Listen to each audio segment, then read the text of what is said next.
Welcome everybody to the 2017 Drunken Fumble Week 5 address. It was a week of defense, and there wasn't a lot of high scores put up this week. It seems like the whole league this year is set on defense. It seems like every GM and coach realized defense wins championships. So lots of defense going on, lots of young people making big splashes in the NFL. But like I said, not a lot of high scores this week. Let's get right into it. First matchup. Greatest of all time versus Flabby Gooch. I did come away with a win here, 130 to 124. It was a lot closer than it should have been when AJ did not start Gronkowski. Did start Gronkowski on Thursday night, and he was out before the game. So I was feeling pretty good going into it, and I started to shit my pants a little bit. I expected most of our matchup to kind of be decided on Thursday, and I was feeling good, but then Brady got 13 points. And Chris Hogan got 21. And like I said, it was a lot closer than it should have been. I lost OBJ for the year, and that sucks. My number one pick, so I get how you feel.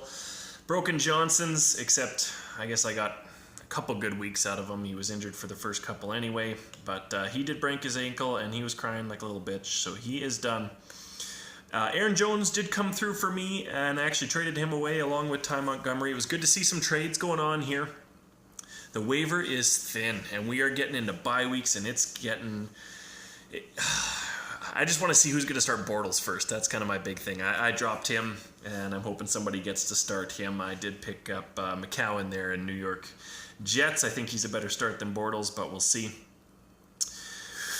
Who else had a big day? Austin Seferian-Jenkins has been good for tight end for me lately. He did have another touchdown. Carson Wentz, just as I called him out this week, he went and threw for 300 yards and 4 touchdowns, so he had a good day.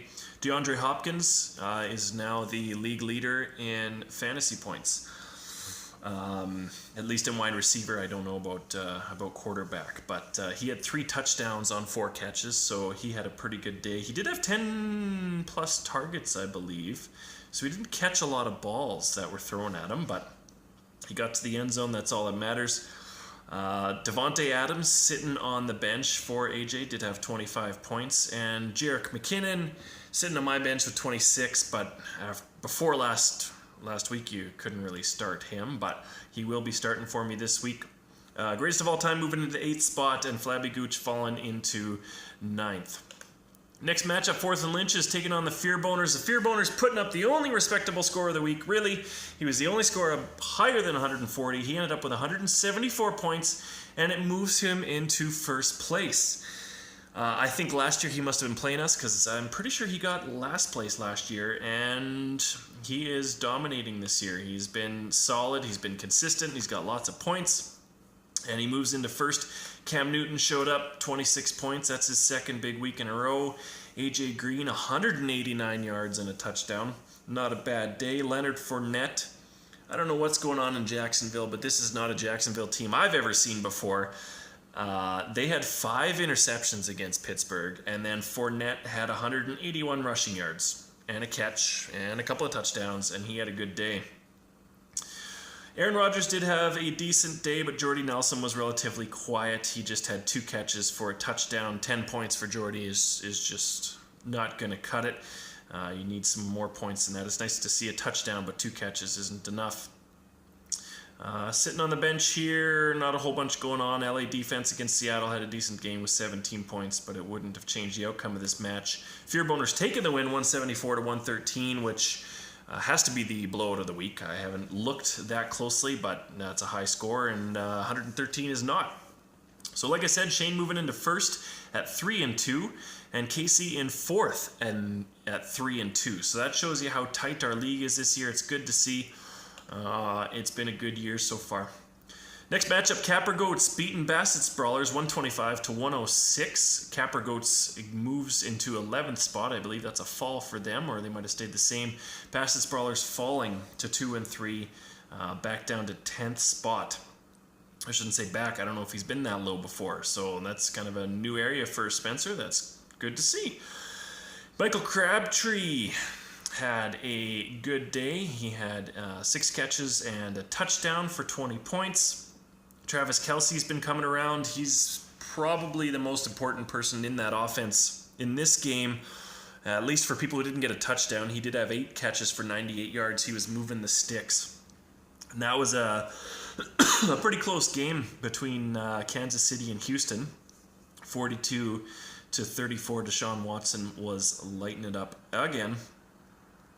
Not a whole bunch of other big scores on there, and not a whole bunch going on the bench. Nelson Aguilar for Philly, he's been catching 3-4 balls a game, but he's usually good for about 80 yards and a touchdown. So he's been consistent.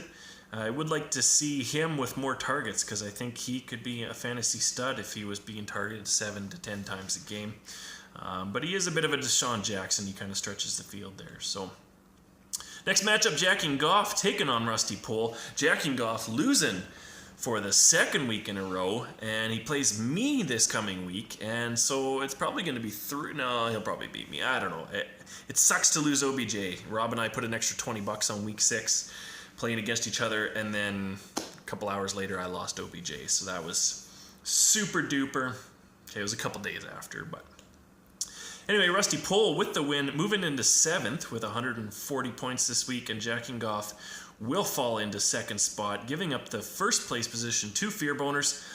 On Jack and Goff's side, Alex Smith continuing to have an MVP run career year for him with 26 points. Tyreek Hill has slowed down a little bit. Kareem Hunt has slowed down a little bit, but Hunt is setting records all over the place. He is the only other running back to do 5 100-yard rushing games consecutively to start the career is Adrian Peterson.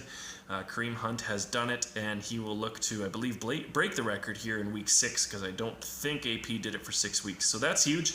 He has been beast, but he only got 14 points, which might be his lowest of the year there. So it'll be interesting to see what they do for the rest of the year. Over on Rusty Pohl's side, a big reason for the win is Melvin Gordon had 2 receiving touchdowns and 105 rushing yards and 6 catches. He had 34 points on the day and basically won this for Rusty Pohl all by his lonesome.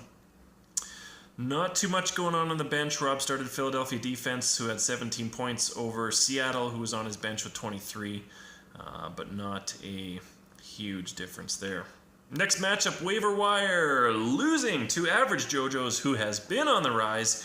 Wasn't a huge week for either of them, but Average JoJo's does come away with the win, 133-127, moving Average JoJo's to 3-2, good enough for 5th spot, and the waiver wire 3-2, good enough for 6th spot.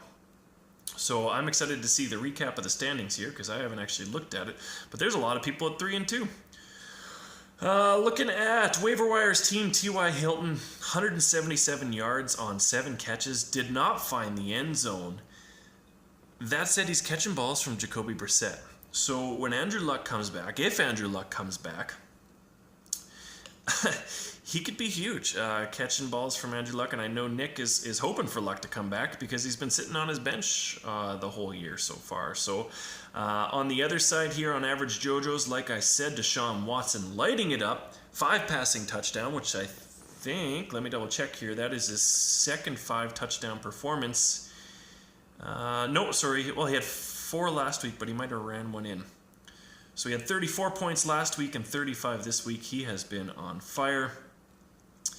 Buck Allen sitting on JoJo's bench with 18 points. That's kind of nice to have a guy on your bench doing 18 points. He almost had as many as Le'Veon Bell, and he would have outperformed Abdullah by about 15 points there. So, but Deshaun Watson was enough for Average JoJo's to get their second win in, I believe, in as many weeks. So they've been good. Next matchup, Vallette's Vengeance, the only winless team going into week 5. Coming away with the win, beating the Broken Johnsons, who look very broken this week with 113 points versus Vallette's Vengeance, 128. Eric at 3-2, good enough for 3rd spot, which, by all things considered, that's pretty good. I mean, you lost David Johnson in the first 15 minutes of the season. So, Vallette's Vengeance moving into the 1-4 win versus loss, which still keeps him in 12th spot, but at least he's not winless. On the winning side here, Antonio Brown had 25 points. He's been solid. Still a little bit frustrated, I think, with Big Ben's play. I mean, 5 picks. Good God, that sucks. Brian Hoyer had a decent day for San Fran. He had 350 yards and 2 touchdowns. And over on the losing side, Dak Prescott did have 3 touchdowns and a rushing touchdown for 251 yards.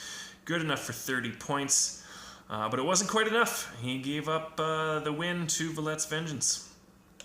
Looking now at the Shane's standings here. Shane's power rankings. Of course, Fear Boners is in first in our league, and he's first place in the power rankings, followed by Jacking Goff and Average. JoJo's moving up to 3rd spot. 4th and Lynch's, Broken Johnson's, Flabby Gooch moving down in that order. Waiver Wire stays the same in 7th spot, and then you have the Greatest All Time moving down. Rusty Pool moving up. And look at all those 3 and 2s. 1, 2, 3, 4, 5, 6, 7 players at 3 and 2. So the top 7 in our league are at 3 and 2, which is crazy to see.